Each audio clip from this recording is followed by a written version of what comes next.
place there are sort of 6.5 other people that you're representing, and so what we need you to do on that is really use the Twitter and the Sizzle hashtag, Sizzle4 hashtag, and really pump out all of the thoughts and feelings you're having.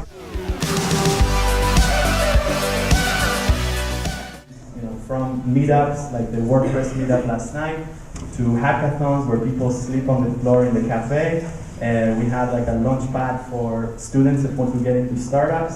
And my message to you is that campus belongs to all of you. So if you want to throw your event, and it's startup related or entrepreneurship related, you have a place to do it, and we'll host you for free.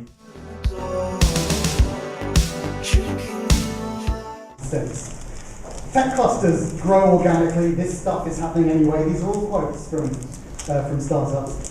The government's simply basking in the reflected glory. The presence of Google, Intel, and Cisco is chiefly about PR. No real decision making for those giants happens here. Their presences are just outposts. Continuing problems with entrepreneurs' visas.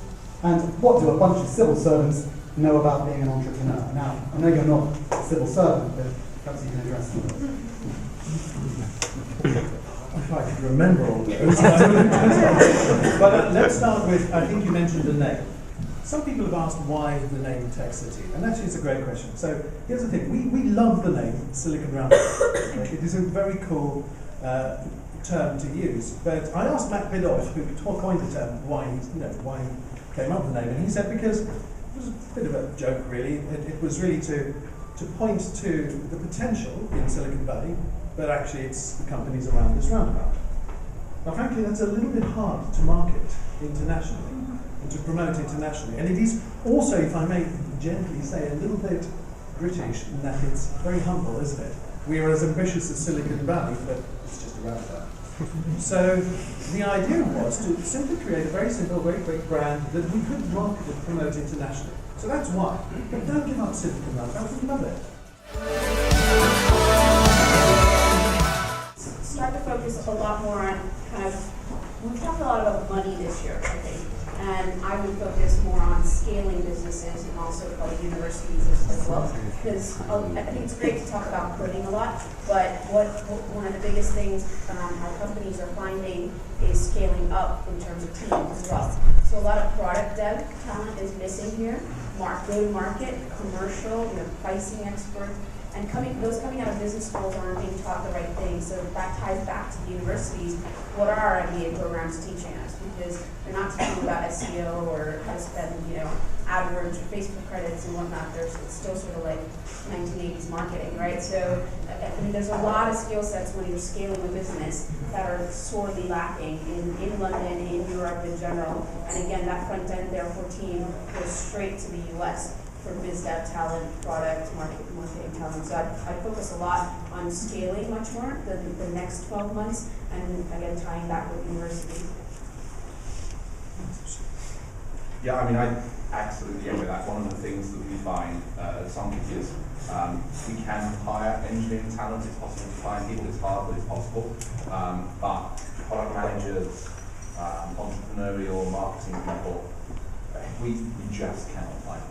They just don't exist in the UK, or they're extremely, extremely rare. I mean, the ones that are good, and that is absolutely right. I'd actually say that there's sort of a corollary to that, which is that there's a bunch of bad legislation happening right now. Anyone here love the new EU cookie law? Think that's a good idea? Anyone? It's madness. It's utter madness. It's going. It really has, in the worst case, the potential to put us at a significant disadvantage against the US. I love, and I know there are organisations who are making noise about this, but I think Eric, you're in a very privileged position with your relationship to number 10, and I think there's an opportunity for you to fight the fight for us on some of the more ill-judged legislation in the internet space that's happening.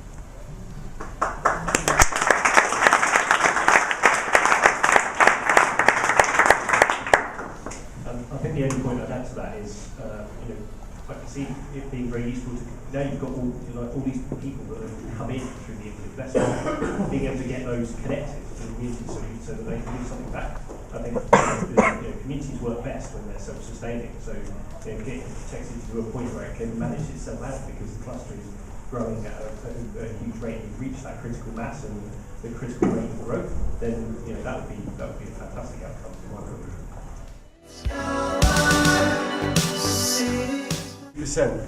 The question that I have, and I think you've done a smashing job outwardly looking, when are you going to get down to the grassroots of people like me? Because we are the future songkicks, we are the future whatever. So we need that help as well.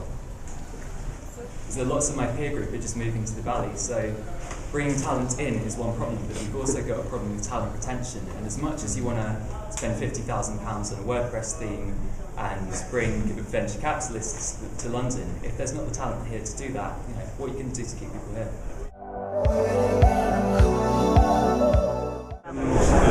Gareth McNaughton, Director of Innovation Strategy at Cisco. If I was investing money next year, I would invest in a place that had perfect connectivity, gigabyte connectivity that was symmetrical and up and down load speeds. Hi there, I'm Caroline, I'm COO at Playmob. We are a startup that helps charities fundraise using computer games. So if I was the Tech City founder and I had £2 million to spend in my budget next year, then I would be spending it on communication infrastructure to make sure we all had a much faster broadband, internet, Wi-Fi, 3G connectivity environment to work and build upon. I would do more stuff like this, in like the fact that this gives people a chance to talk about the stuff that's going on, but it's not something that's been kind of set up by them, because I think if you do that it can feel quite artificial and people can feel as if they don't really want to say their true opinions. I think here is because it's more a Sizzle event with Tech City, it's less like their thing and more like the entrepreneurs thing.